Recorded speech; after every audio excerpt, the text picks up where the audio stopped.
Iya.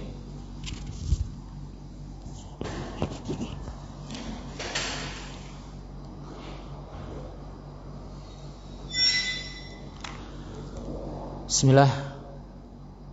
Assalamualaikum warahmatullahi wabarakatuh. Innal hamdalillah nahmaduhu wa nasta'inuhu wa nastaghfiruh wa na'udzu billahi min shururi anfusina wa min sayyiati a'malina. Man yahdihillahu fala mudhillalah wa ma yudlil fala hadiyalah.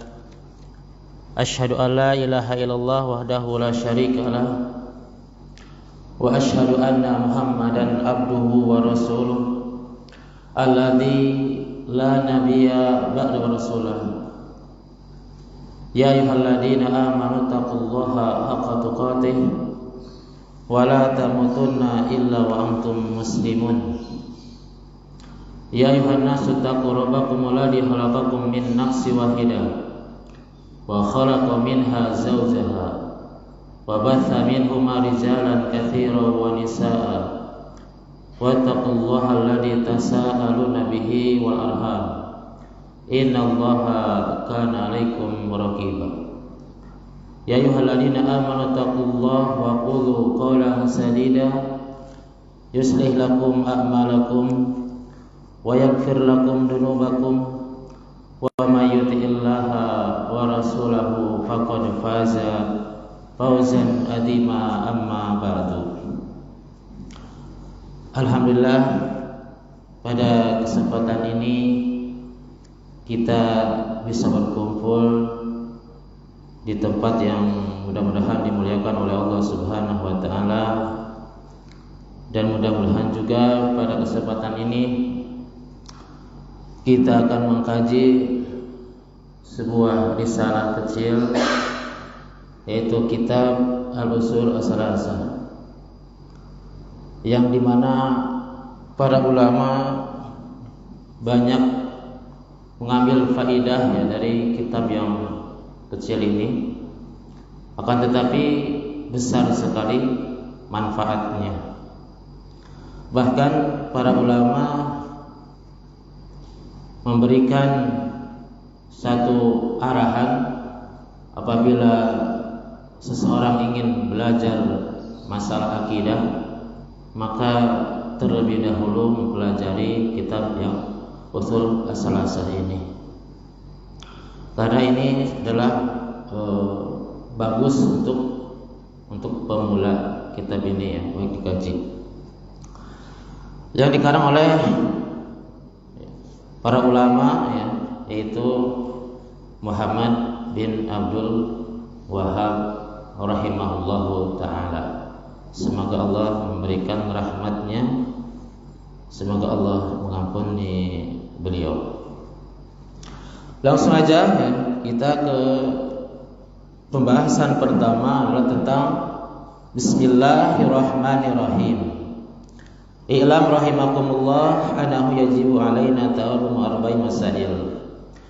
Al-ula al-ilmu wa huwa ma'rifatullah wa ma'rifatu nabiyhi wa ma'rifatu dinil Islam bil adillah.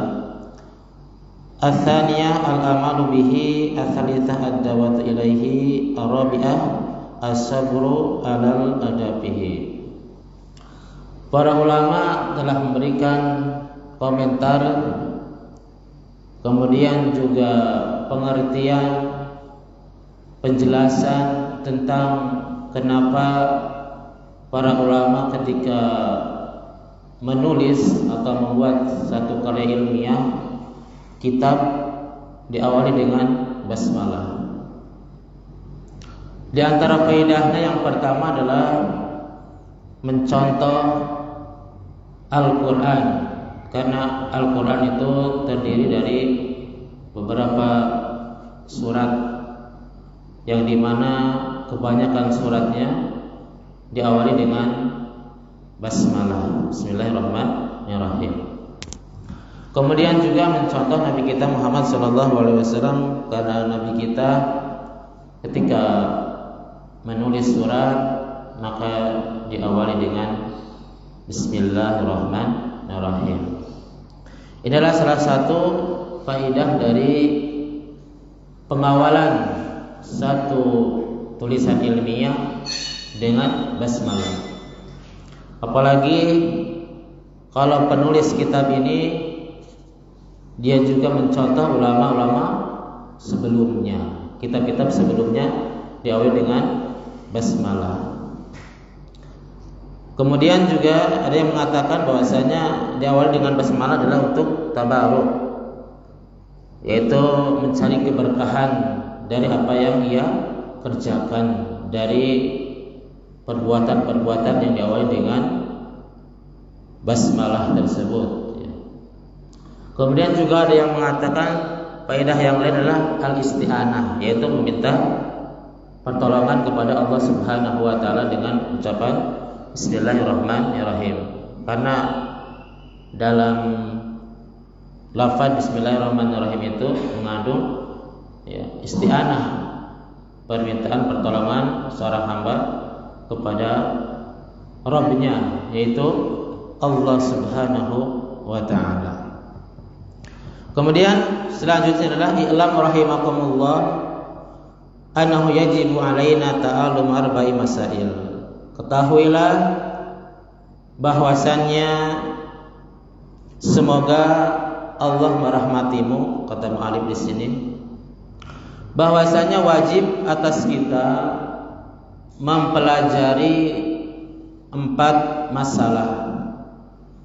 Jadi para ulama mengatakan penulis kitab ini wajib hukumnya bagi kita untuk mempelajari 4 masalah. Yang pertama adalah al-ilmu, wa huwa ma'rifatullah wa ma'rifatu nabihi wa ma'rifatu dil Islam bil adillah. Yang pertama adalah ilmu.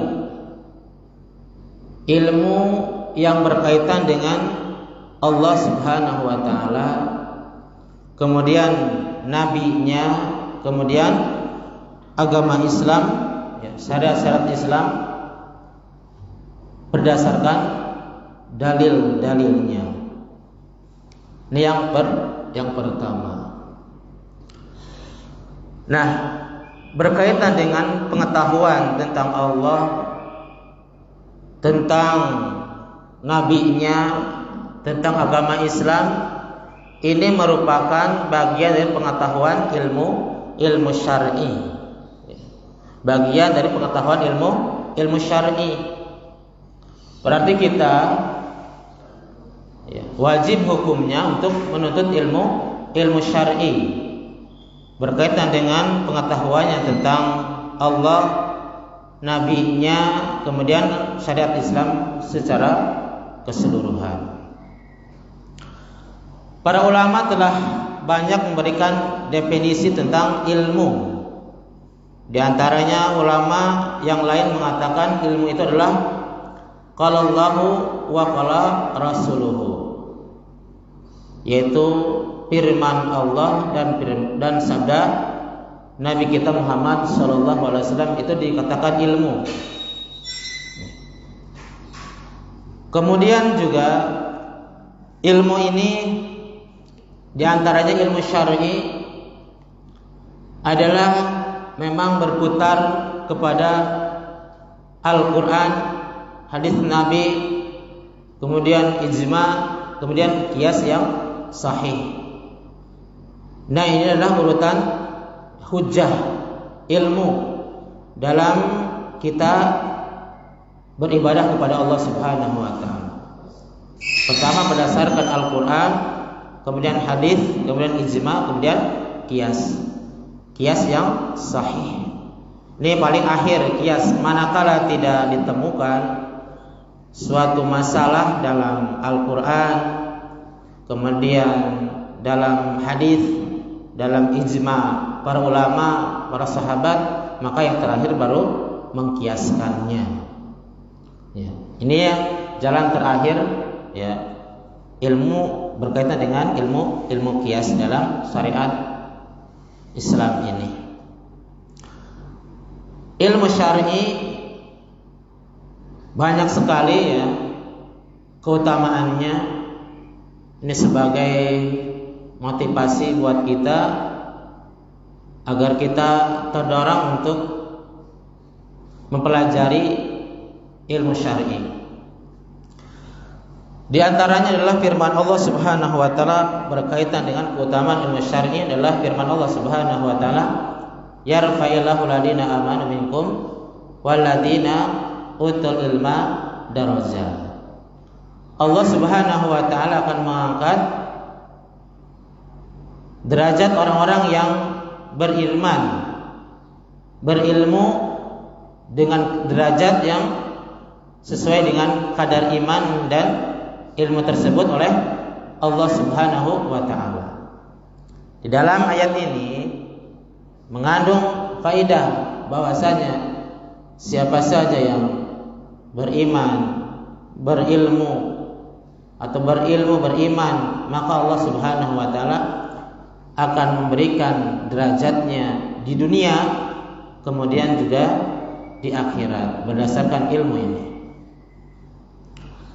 Kalau kita lihat dan kita cermati, memang yang berilmu itu akan mendapatkan banyak kebaikan untuk diri sendiri maupun orang lain dengan sebab ilmu. Karena ya perkara yang paling berharga adalah ilmu. Sebagaimana juga hadis Nabi sallallahu alaihi wasallam, al ulama'u warasatil anbiya. Para ulama itu adalah pewaris para nabi. Karena nabi itu tidak mewarisi harta, tidak mewarisi emas, perak, akan tetapi mewarisi ilmu. Barang siapa yang ingin mendapatkan warisan para nabi, maka hendaklah dia mencari ilmu sebanyak mungkin. Karena nabi tidak mewarisi harta, uang, baik uang emas, perak yang berkaitan dengan dunia, akan tetapi mewarisi ilmu. Barang siapa ingin warisan para nabi Muhammad kita, maka hendaklah kita mencari ilmu. Kemudian juga keutamaan ilmu banyak sekali. Di antaranya juga adalah hadis Nabi sallallahu alaihi wasallam, man yuridillahu bihi khairan yufaqihu fiddin. Barang siapa apabila seseorang dikehendaki oleh Allah Subhanahu wa taala kebaikan, maka seseorang itu akan dipakihkan dalam masalah agama. Berarti segala kebaikan ada dalam ilmu agama, dalam beragama, memiliki ilmu dalam beragama. Kemudian juga hadis yang lain yang berkaitan dengan keutamaan ilmu adalah hadis Nabi sallallahu alaihi wasallam, man salaka tariqan yaltamisu fihi ilman sahalallahu bihi tariqan ila jannah. Barang siapa menempuh suatu perjalanan atau melakukan suatu upaya dalam rangka menuntut ilmu syar'i, maka Allah Subhanahu wa taala akan mudahkan dia jalan menuju surga Allah Subhanahu wa taala. Para ulama telah memberikan komentar kenapa dengan ilmu itu akan mudah seseorang ke dalam memasukkan seseorang ke dalam surga. Karena kita tahu ketika kita melaksanakan aktivitas ibadah, semuanya harus didasari dengan ilmu. Makanya ilmu itu adalah pondasi pertama dalam meraih kebaikan dari Allah Subhanahu wa taala. Kemudian juga di dalam firman Allah Subhanahu wa taala yang lain berkaitan dengan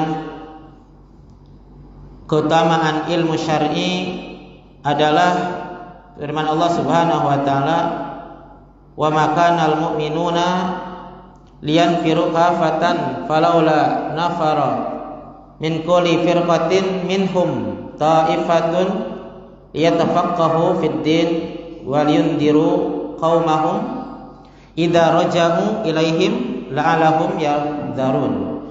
Ayat ini juga berkaitan dengan larangan firman Allah Subhanahu wa taala ini berkaitan dengan larangan kaum muslimin pada waktu itu tidak boleh kaum muslimin ikut berperang secara keseluruhan. Ya. Kita tahu bahwasanya berjihad itu adalah perkara yang besar, utamanya juga sangat besar. Perintahnya juga dari Allah Subhanahu wa taala adalah wajib ketika disuruh untuk berjihad. Bahwasannya amalan yang terbesar adalah jihad di dalam agama Islam. Ra'sul amri Islam wa amuduhu shalah wa dirwatuhu sanami al-jihad fi sabilillah. Nah, dalam ayat ini juga bahwasannya Allah menerangkan jangan sampai seluruh kaum muslimin pada waktu itu ikut berperang. Hendaklah sebagian kaum muslimin belajar ilmu, mendalami ilmu. Tujuannya apa? Supaya nanti ada sebagian orang-orang yang kembali dari medan perang dan perang selamat kemudian menimba ilmu atau memberikan pengetahuan tentang ilmu. Dari ayat ini juga bahwasanya ilmu dengan jihad memiliki kesetaraan, bahkan ilmu itu lebih diutamakan, lebih diutamakan karena ada larangan tidak boleh pergi secara keseluruhan dalam berperang. Adalah sebagian belajar ilmu, menuntut ilmu, kemudian menjadi orang-orang yang mendakwahkan ilmu tersebut. Inilah berkaitan dengan ilmu syar'i, utamanya sangat besar sekali kalau kita baca di dalam kitab-kitab berkaitan dengan fadilatul ilmi, keutamaan ilmu, maka banyak sekali keutamaannya. Kemudian juga salah satunya adalah bahwasanya seorang alim, seorang ulama itu diibaratkan bulan purnama di malam hari. Kemudian ahli ibadah itu bagaikan bintang-bintang yang ada di langit. Dia menunjukkan ahli ilmu itu sangat istimewa dan dipuji oleh Allah Subhanahu wa taala. Yang dimana kalau kita lihat di malam hari kemudian bulan purnama sedang bersinar di puncak-puncaknya akan menyinari bumi ini sesuai dengan kadarnya. Akan tetapi coba kalau kita melihat bintang-bintang meskipun banyak tapi cahayanya tidak tembus sampai ke bumi. Artinya kita tidak bisa berjalan hanya dengan menggunakan sinar bintang. Tapi kalau kita berjalan dengan menggunakan sinar dari rembulan bulan, maka kita akan lebih jelas. Nah, di sini salah satu keutamaan orang yang berilmu. Kemudian juga di dalam keterangan yang lain berkaitan dengan ilmu syar'i ini adalah bahwasanya makhluk-makhluk yang ada di langit dan di bumi semuanya memintakan ampunan, bahkan ikan yang ada di lautan. Kenapa? Karena memuji orang-orang yang berilmu. Kalau makhluk-makhluk yang ada di langit ya berarti para malaikat. Para malaikat senantiasa memuji orang-orang yang berilmu.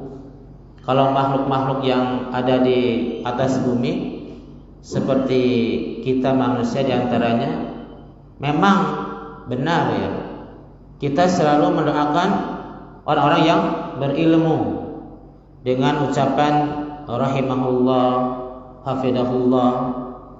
Ini bagian dari doa untuk ahli ilmu. Doa untuk ahli ilmu dan tidak bisa didapati kecuali orang-orang yang memiliki ilmu. Kebanyakannya seperti itu. Meskipun orang yang paling dermawan pun juga, ya, orang paling kaya itu jarang mendapatkan doa seperti itu. Sebab kalau ulama yang memiliki karya ilmiah, setiap kali membawa ucapannya, setiap kali membaca kitabnya, rahimahullah, radhiyallahu anhu, radhiyallahu anha, kalau para sahabat, kalau Nabi sallallahu alaihi wasallam, ini kan merupakan doa. Coba kalau sekarang ya meskipun ada manusia paling kaya, contohnya Fir'aun, justru tidak mendapatkan doa, malah sebaliknya laknat. Dan sekarang pun kita tahu, meskipun sekarang contohlah mungkin Bapak Presiden yang sudah meninggal ya, jarang mendapatkan rahimahullah itu. Seperti kayak imam yang empat, kayak Imam Syafi'i, kemudian ya Imam Ahmad, itu senantiasa ketika perkataannya dibawakan atau bukunya dikaji, itu selalu dibawakan doa ya, rahimahullah. Itu bagian daripada doa. Kalau tebus ke alam kubur, masya Allah ya, ini juga salah satu ya bagian daripada ya amal jariyah ya, sebagaimana hadis Nabi sallallahu alaihi wasallam, idamatal insanu ya in qata anhu amalahu ila min talatin, ila min sadaqatin jariyatin wa ilmin yuntafa'u bihi aw waladin salihin yad'u lahu. Apabila ya meninggal ya seorang manusia ya, maka akan terputuslah amalannya kecuali 3 ya, yaitu amal jariyah. Amal jariyah itu mungkin ya membangun masjid, membangun jalan, fasilitas yang digunakan untuk kebaikan ya, memberikan manfaat ya, itu bagian daripada amal jariyah. Kemudian ilmu yang bermanfaat ya, seperti mengkarang buku ya, buku-buku yang berkaitan dengan ilmu syar'i ya. Kemudian juga yang ketiga adalah anak yang saleh yang mendoakan orang tuanya. Kalau jadi ulama kemudian diberi keutamaan oleh Allah Subhanahu wa taala tiga-tiganya, masalah keutamaan yang sangat besar, bisa merangkul satu hadis ini. Kalau ulama, dia itu juga saudagar, dermawan, kemudian banyak membangun masjid, tempat-tempat ibadah, tempat-tempat banyak yang dimanfaatkan oleh kaum muslimin. Kemudian juga banyak membuat karya ilmiah, kemudian juga memiliki anak yang saleh. Bisa tiga-tiganya diraih oleh seorang. Tapi kadang ada sebagian kita hanya mungkin satu saja. Ada yang kita punya kelebihan harta, bisa bangun masjid. Ada juga yang para ulama yang enggak memiliki harta, ya. Ada juga orang tua yang enggak memiliki harta, enggak memiliki ilmu, tapi anaknya ada yang salih, mendoakan. Dan mudah-mudahan kita bisa meraih salah satunya. Ya, mudah-mudahan kita juga kalau Allah berkenan bisa tiga-tiganya kita raih untuk bekal nanti di hari kiamat. Nah, itu berkaitan dengan ilmu syar'i ya, keutamaan ilmu syar'i ya. Kemudian masalah yang kedua dari kewajiban atas kita setelah berilmu adalah beramal. Beramal. Beramal adalah mengerjakan apa yang kita ketahui, ya, berupa makrifah, ya, pengetahuan kita tentang Allah Subhanahu wa taala, tentang nabinya, tentang agama Islam atau syariat Islam. Mengetahui tentang hak-hak Allah Subhanahu wa taala, hak nabi, dan kewajiban melaksanakan syariat Islam secara keseluruhan. Maka wajib hukumnya untuk kita amalkan. Tapi memang beramal itu adalah salah satu dari hidayah Allah Subhanahu wa taala. Karena hidayah itu ada dua, ya, yang dijelaskan oleh para ulama. Pertama, hidayah terhadap ilmu, ya, dan kedua, hidayah tentang amal. Apabila kita ingin, ya, atau sukses, maka harus mendapatkan dua-duanya, hidayah ilmu dan hidayah amal. Dan memang kedua-duanya tidak bisa dipisahkan, ya, secara syariat Islam ini, ya. Karena dikatakan tidak berilmu sampai dia juga beramal. Dan juga sama, tidak dikatakan dia beramal kecuali dengan ilmu. Jadi ya harus dua-duanya, ya, harus berilmu dan beramal. Meskipun ada pembahasan dalam masalah ini, mana yang lebih utama antara orang yang berilmu, orang yang berilmu tidak beramal, ya. Kemudian orang yang beramal tanpa ilmu. Dan ini juga pernah dikiaskan oleh para ulama berkaitan dengan orang Yahudi dan Nasrani, ya. Kalau pembahasan di dalam surat Al-Fatihah biasanya dibahaskan itu, ya, ghairil maghdubi alaihim waladhdallin, yang itu, ya. Bagaimana, ya? Maka orang yang berilmu tidak beramal secara totalitas berkaitan dengan Islam ini adalah orang Yahudi. Dia mengetahui ilmu tentang kenabian dan lain sebagainya, tapi dia tidak mengamalkannya secara keseluruhan. Adapun orang Nasrani, dia beramal tapi tidak berilmu, maka dia juga sesat. Nah, bagaimana apabila perbandingan antara mana yang lebih utama, orang yang berilmu, ya, tidak beramal, orang yang beramal tidak memakai ilmu. Jelas yang lebih utama adalah memang berilmu, ya, berilmu. Karena setidaknya orang yang berilmu itu, ya,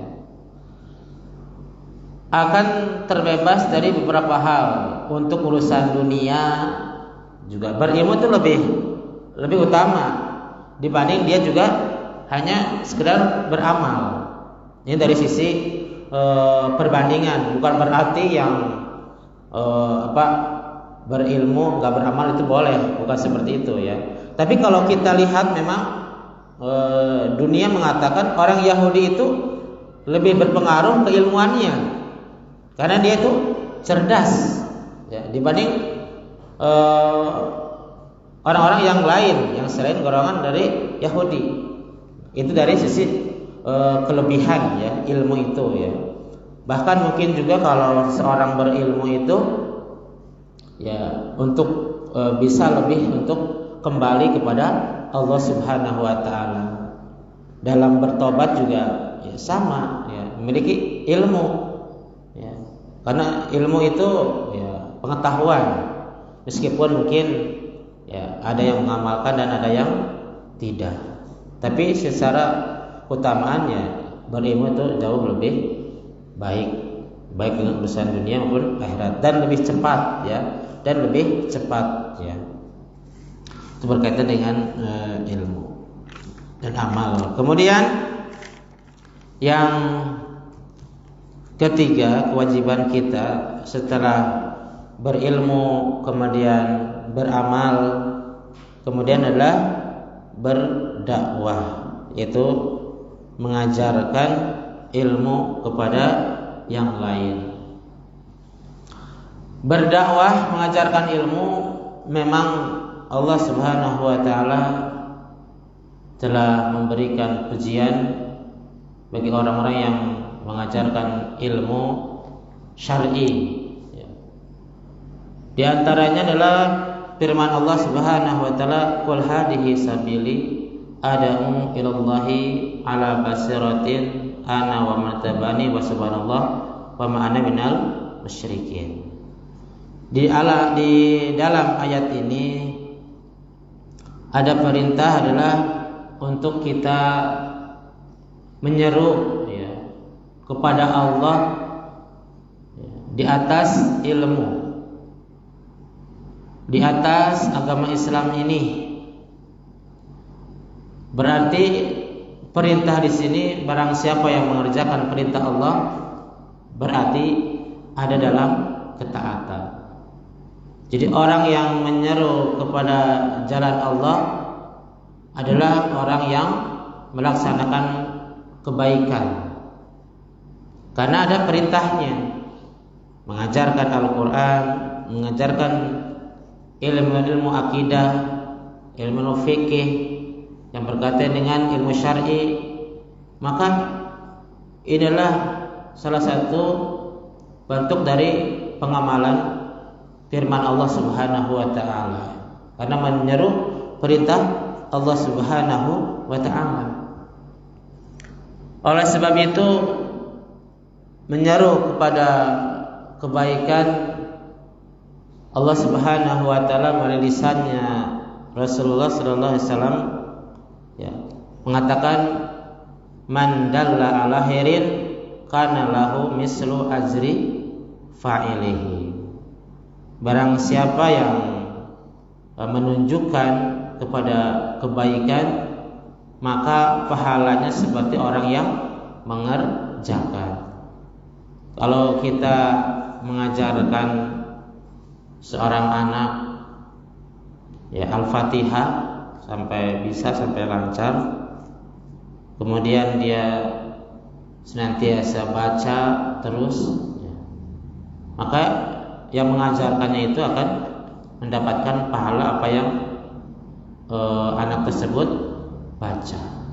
Baik kalau dia sampai dewasa, sampai tua lagi, maka kita akan mendapatkan pahalanya dari situ.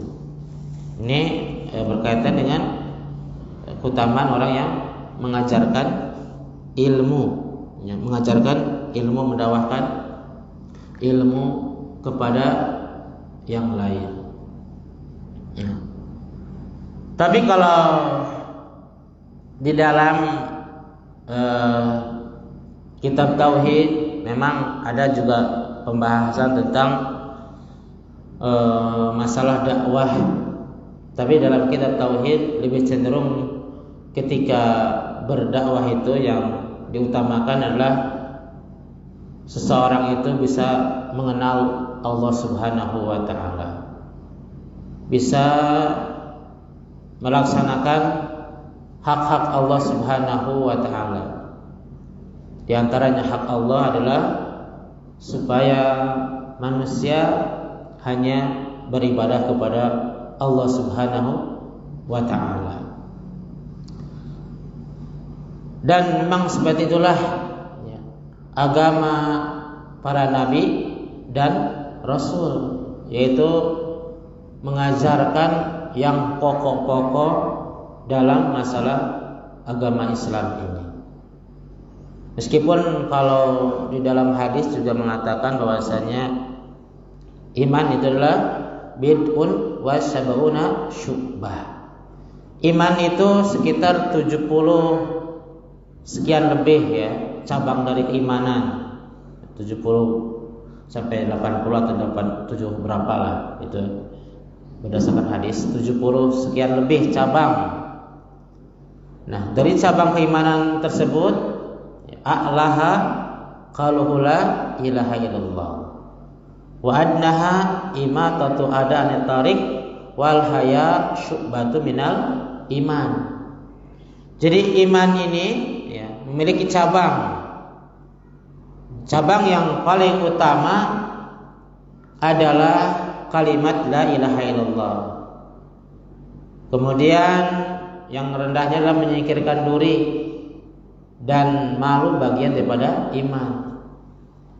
Nah, dari runtutan ini juga bisa kita lihat di dalam hadis tentang masalah Islam, ya, rukun Islam, syahadat, kemudian sholat, zakat, puasa, haji. Ini juga bagian daripada maratib, ya, tingkatan, ya, cara beribadah kepada Allah Subhanahu wa taala. Yang pertama dibenahi dulu masalah syahadatnya. Syahadat berkaitan dengan la ilaha illallah Muhammad Rasulullah. Kemudian melaksanakan sholat, zakat, puasa, haji. Kemudian ada tingkatan yang lain, yaitu iman tersendiri, itu iman kepada Allah, malaikat, kitab, rasul, hari akhir, takdir yang baik dan yang buruk. Kemudian ihsan. Inilah tingkatan dalam beragama. Tapi secara asal, ya, Islam itu yang memiliki juga sama cabang-cabangnya, ya, yaitu menegakkan kalimat la ilaha illallah. Dan para nabi rata-rata memang kalau kita baca dalam Al-Quran, ya, itu dakwahnya walaqad ba'atsna fi kulli ummatin rasulan an ibudullaha wajtanibut taghut. Dan tidaklah Allah Subhanahu wa taala mengutus, ya, para nabi dan rasul, ya, sebelum kita, ya, kecuali untuk supaya manusia itu beribadah kepada Allah dan meninggalkan sesembahan selain Allah. Memang kenyataannya seperti itu. Para nabi itu memberantas peribadahan kepada selain Allah. Mulai dari Nabi Nuh, ya, Rasul Nabi Nuh, ya, kemudian Nabi Ibrahim, ya, Nabi Musa, ya, kemudian Nabi Isa, kemudian Nabi Muhammad. Itu, ya, musuhnya itu orang-orang yang menyembah selain Allah. Kalau dikatakan dalam kitab tauhid, ya, pertama terjadinya kesyirikan itu adalah di zamannya Nabi Nuh alaihissalam. Terjadinya penyimpangan peribadahan kepada selain Allah, ya, berupa makhluk. Ya, karena, ya, Nabi di dalam kisahnya Nabi Nuh itu kaumnya itu menyembah selain Allah, itu berupa patung yang diatasnamakan orang-orang soleh, ya, seperti itu. Tapi ya, Nabi Nuh berdakwah untuk menumpas seperti itu. Bahkan Nabi pun juga, ya, di Mekah sebelum Fathul Mekah, ya, banyak berhala di sana, di sekeliling Mekah. Meskipun pada itu Nabi Muhammad sudah diangkat menjadi seorang Nabi dan Rasul, tapi waktu di Mekah sebelum hijrah, ya, belum bisa memberantas kesyirikan secara kekuatan, hanya secara dakwah saja. Ya, mendakwah keluarganya, para sahabatnya, Umar, ya, Abu Bakar ketika di Mekah. Itu masih banyak itu. Nah, ketika setelah hijrah ke Madinah, lama di Madinah, banyak orang-orang yang masuk Islam, kemudian memiliki kekuatan, kemudian pergi ke Mekah, ya, dalam rangka ibadah sebenarnya. Kemudian terjadilah situ Fathul Mekah, pembebasan, ya, kota Mekah. Maka di situ, ya, banyak patung-patung yang disingkirkan, dibuang. Itu adalah salah satu tugas para nabi dan rasul, yaitu memberantas kesyirikan dan mendakwahkan tauhid kepada Allah Subhanahu wa taala. Kemudian masalah yang keempat adalah as-sabru 'alal adafihi, yaitu bersabar terhadap gangguan. Ya. Gangguan dalam menuntut ilmu, gangguan dalam beramal, gangguan dalam berdakwah. Jelas ya, kalau kita menuntut ilmu pasti banyak gangguan. Meskipun ya memang menuntut ilmu tidak terbatas dalam majelis. Kita di rumah membaca karya ilmiah dari para ulama, membaca, menghafal, memahami, itu juga sama bagian daripada menuntut ilmu. Kemudian juga bisa dari HP. Ya, memang datang ke majelis para ulama jauh lebih afdol. Ya, majelis para ulama. Karena apalagi kalau diselenggarakan di masjid. Ya, apalagi kalau diselenggarakan di masjid, ya, maka malaikat akan memberikan ya rahmat ya kepada orang-orang yang belajar Al-Quran, belajar ilmu di dalam masjid. Ya. Orang yang berdiam di masjid pun juga mendapatkan doa dari malaikat. Ya. Diamnya saja seorang muslim di masjid itikaf, ya, itu mendapatkan doa dari malaikat. Apalagi kalau sampai belajar ilmu dalam masjid, ya, itu akan mendapatkan rahmat dari Allah Subhanahu wa taala, kemudian ketenangan. Ini sangat masyhur sekali ya. Sering para ustadz, para ulama membawakan tentang keutamaan orang yang belajar menuntut ilmu dalam masjid.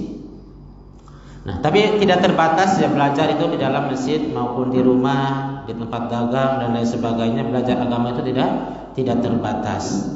Akan tapi memang banyak gangguan. Nah, itu bersabar dari gangguan tersebut. Kadang kalau belajar di rumah baru baca sebentar ada anak rewel. Kemudian juga kadang istri misalkan ya membutuhkan apa-apa, baru juga satu halaman udah biasanya seperti itu. Gangguan itu bagian dari gangguan juga, harus sabar gitu. Ya kalau di majelis banyak juga gangguannya ya kita tidak fokus dan lain sebagainya, ya banyak sekali gangguan. Gangguan dalam beramal juga berat sekali ya, karena amal itu ya sangat berat sekali. Pengetahuan yang kita ketahui harus kita amalkan, mulai dari cabang-cabang iman yang banyak sekali ya, itu berat sekali ya. Itu juga perlu kesabaran dalam melaksanakan amal ibadah tersebut. Kemudian juga dalam berdakwah juga sama ya. Tapi alhamdulillah ya, sekarang berdakwah enggak seperti yang dialami oleh para nabi dan rasul. Kalau Nabi Musa sampai dikejar-kejar mau dibunuh, ya sama Nabi Muhammad juga sama sebenarnya mau dibunuh juga dalam berdakwah. Kalau kita sekarang ya enggak separah yang apa yang dialami oleh Nabi dan Rasul ya. Tapi memang itu sudah sunatullah ya, sudah sunatullah. Allah Subhanahu wa taala telah memberikan aturan bahwasanya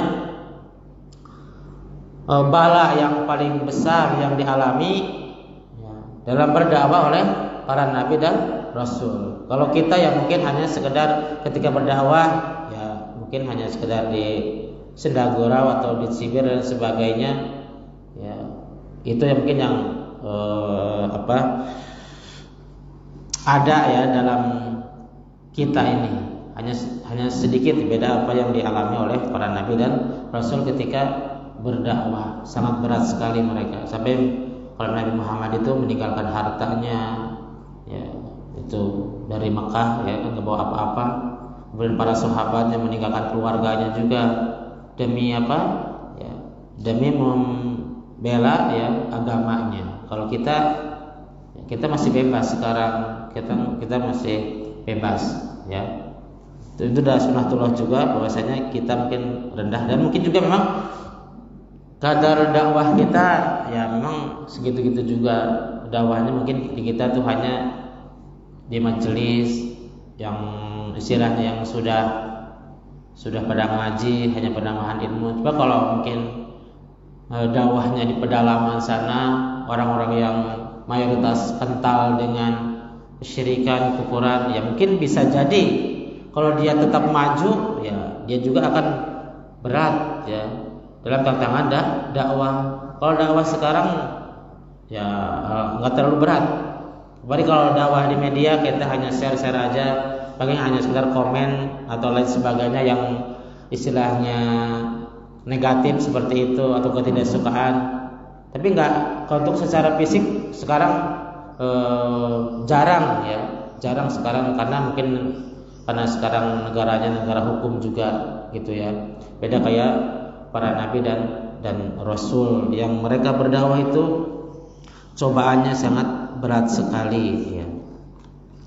Nah, dalam sabar juga memang ada beberapa tingkatan ya yang para ulama telah jelaskan. Di antaranya adalah bersabar di atas takdir Allah Subhanahu wa taala.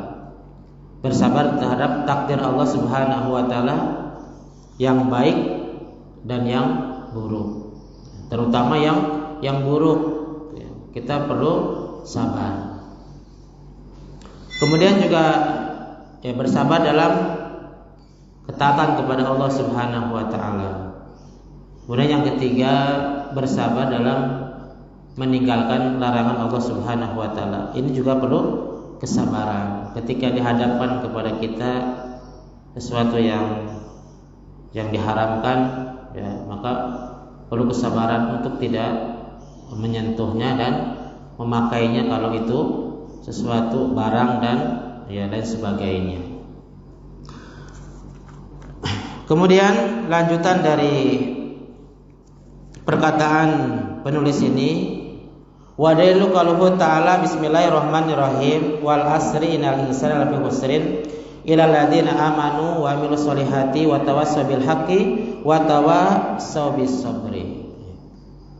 Mu'alif ini membawakan ya, dalil dalam hal 4 macam ini, yaitu berilmu, beramal, berdakwah dan bersabar dengan firman Allah Subhanahu wa taala dalam surat Al-Asr.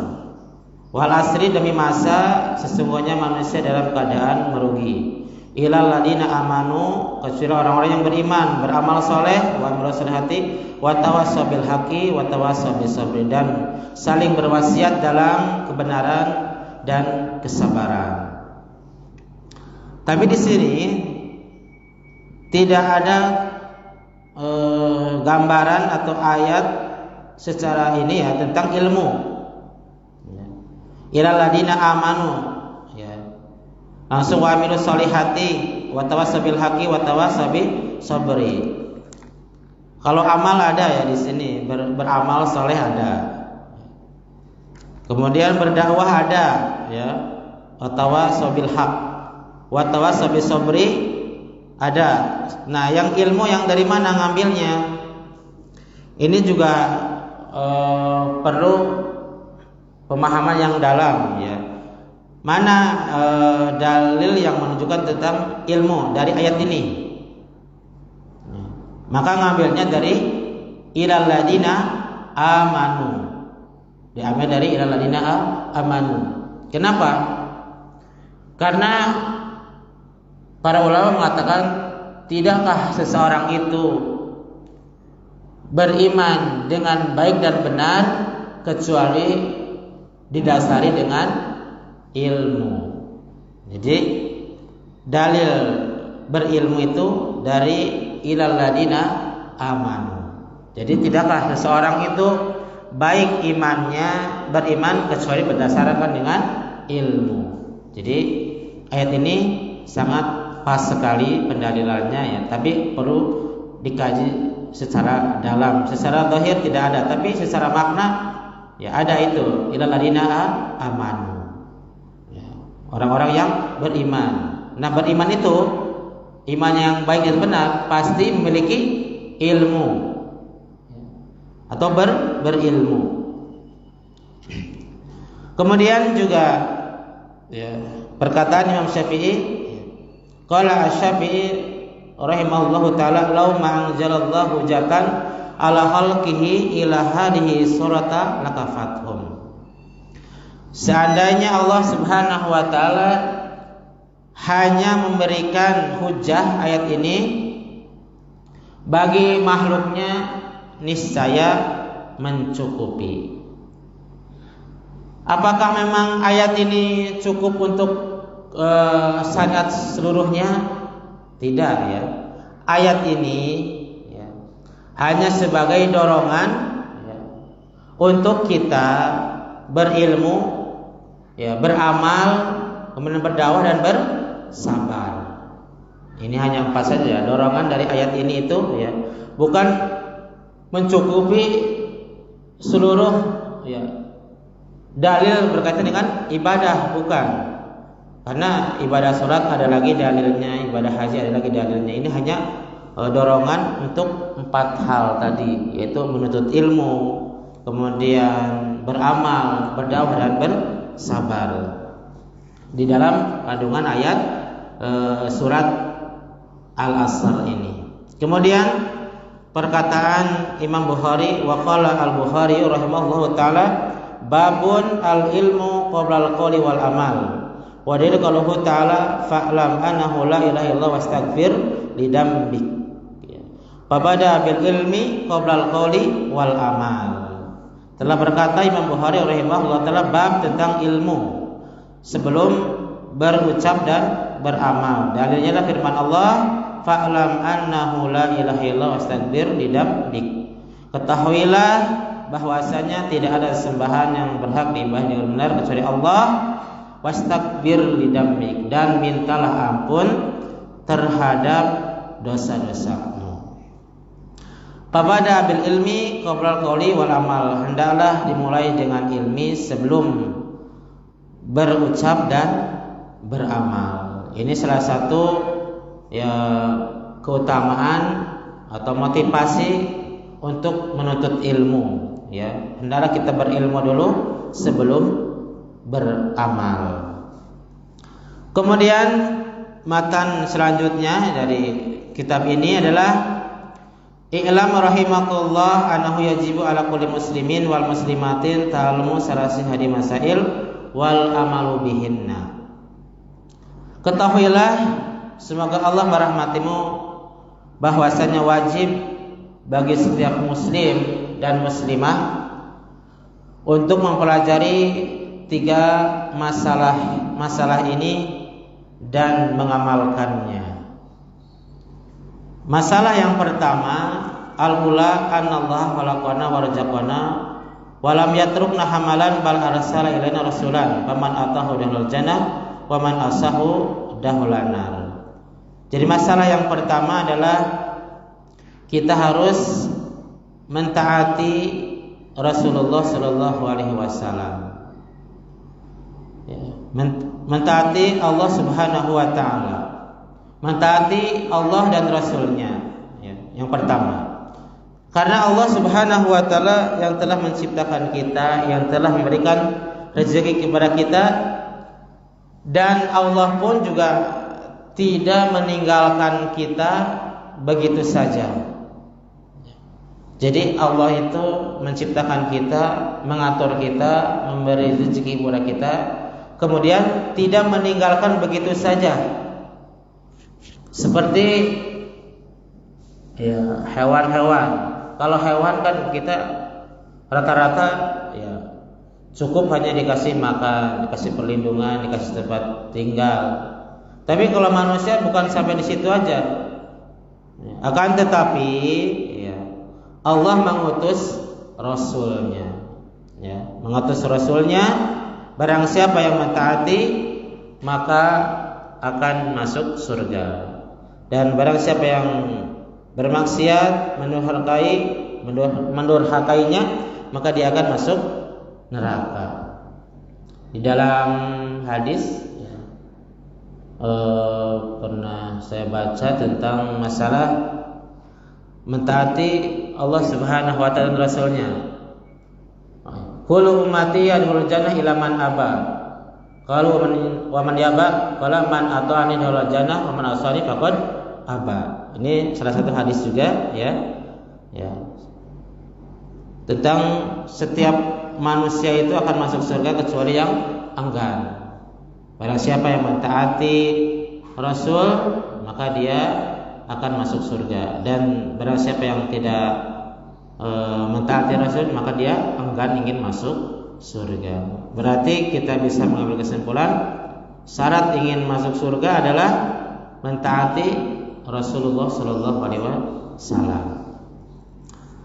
Nah, mu'alif membawakan ayat di sini, inna arsalna ilaikum rasulan syahidan alaikum kama arsalna ila fir'auna rasula fa asa fir'auna rasula fa akhadnahu ahdaw wabila. Sesungguhnya kami telah mengutus seorang rasul kepada kalian, seorang rasul sebagai saksi atas kalian, seperti kami utus kepada seorang rasul kepada Fir'aun, seorang rasul yaitu Nabi Musa. Maka Fir'aun mendurhakainya seorang rasul tersebut, maka kami siksa dia dengan siksaan yang pedih. Jadi perumpamaan dari ayat ini, contoh sini adalah ketika Nabi Musa. Nabi Musa itu adalah salah satu utusan Allah Subhanahu wa taala yang diutus kepada Fir'aun. Akan tetapi Fir'aun mendurhakainya. Maka Allah Subhanahu wa taala siksa dia, kemudian Allah berikan azab kepada dia dengan siksa yang pedih, dengan azab yang pedih. Nah, ini juga berlaku untuk umat Nabi Muhammad SAW. Kalau durhaka sama Nabi kita Muhammad SAW, maka Allah pun juga sama akan memperlakukan seperti Fir'aun. Sejauh mana kedurhakaan seorang umat Nabi Muhammad ini kepada nabinya, akan sejauh itu pula juga Allah akan memberikan siksaan atau azab. Karena Allah itu tidak akan mendolimi kecuali sesuai kadar yang dikerjakannya. Kemudian masalah yang kedua, kewajiban seorang muslim dan muslimah bahwasanya anallaha la yarda ayusyraka ma'ahu fi ibadatihi la malakun muqarrabun wala nabiyyun mursalun wa dalikahu ta'ala wa anal masajida lillahi fala tad'u ma'allahi ahada. Yang kedua adalah bahwasannya Allah Subhanahu wa taala tidak akan pernah ridho ayusyraka ma'ahu ahadun, apabila Allah itu diserikatkan, dipersekutukan di dalam suatu ibadah, baik dengan seorang makhluk Allah berupa malaikat, kemudian nabi sekalipun, maka Allah Subhanahu wa taala tidak meridainya. Kalau seorang hamba mempersekutukan Allah dalam ibadah, baik dengan malaikat atau nabi pun tidak ridho. Apalagi kalau selain daripada itu. Nabi pun juga adalah makhluk yang terbaik, tidak boleh. Malaikat juga sama, adalah makhluk juga terbaik, tidak boleh. Apalagi selainnya, berupa makhluk Allah Subhanahu wa taala yang tidak pantas seperti patung dan lain sebagainya. Yang dimana patung itu secara hakiki tidak bisa memberikan memadaratkan atau manfaat, tapi memang disitulah syaitan. Makanya kalau kita cermati, kita tadabbur, yang dinamakan dengan jahiliyah, yaitu sebabnya di situ. Penamaan jahiliyah itu dalam peribadahan. Musyrikin jahiliyah atau orang-orang jahil, gelaran ini dari Allah Subhanahu wa taala atau dari Nabi Muhammad SAW untuk masalah ini, untuk masalah peribadahan kepada selain Allah. Bukan masalah-masalah dunia yang lain. Kalau kita lihat orang-orang Quraisy ya, yang menyembah selain Allah atau patung-patung, mereka cerdas. Bahkan sebagian orang mengatakan ya, perniagaan yang paling sukses jual beli itu ya antaranya adalah orang-orang kaum Quraisy. Ya. Berarti dia punya kecerdasan berarti ya. Mungkin dalam jual beli, dalam bercocok tanam cerdas. Tapi jahiliyah di sini berkaitan dengan peribadahan kepada selain Allah. Di mana sisi kejahilannya? Yang pertama adalah dia itu beribadah kepada benda yang sama sekali tidak bisa memberikan manfaat ataupun madarat. Kalau kita baca sejarah-sejarah peribadahan selain Allah kaum Quraisy banyak sekali. Ya.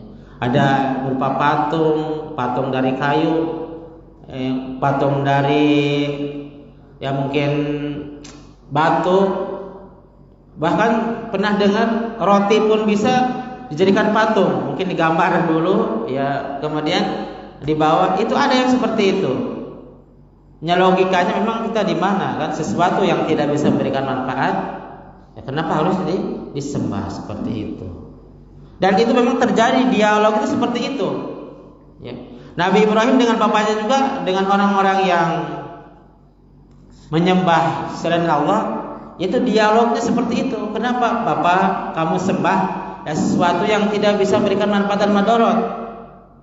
Tapi ketika kalah dalam hujah seperti ini ya enggak, tetap balik lagi seperti itu. Katanya bilangnya apa? Ya memang nenek moyangnya seperti itu. Kakek saya atau mbah saya juga memang seperti itu. Jadi tidak bisa ditinggalkan seperti itu. Tapi secara hujah logika ya memang seperti itu. Kok sesuatu yang benda mati kenapa harus diagungkan?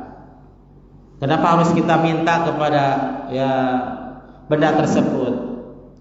Nah, di situ dari sisi bentuk kejahilannya dalam melakukan.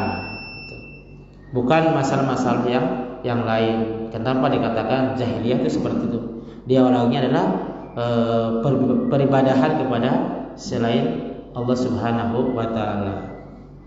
Nah, itu yang kedua. Sedikit lagi yang ketiga ya.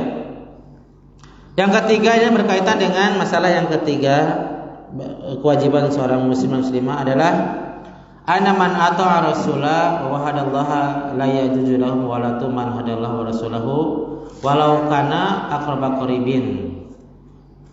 Kewajiban yang ketiga bagi seorang muslim dan muslimah adalah bagi siapa saja yang sudah mentaati Rasul kemudian mentauhidkan Allah Subhanahu wa taala, tidak boleh loyalitas terhadap orang-orang yang memusuhi Allah dan Rasulnya.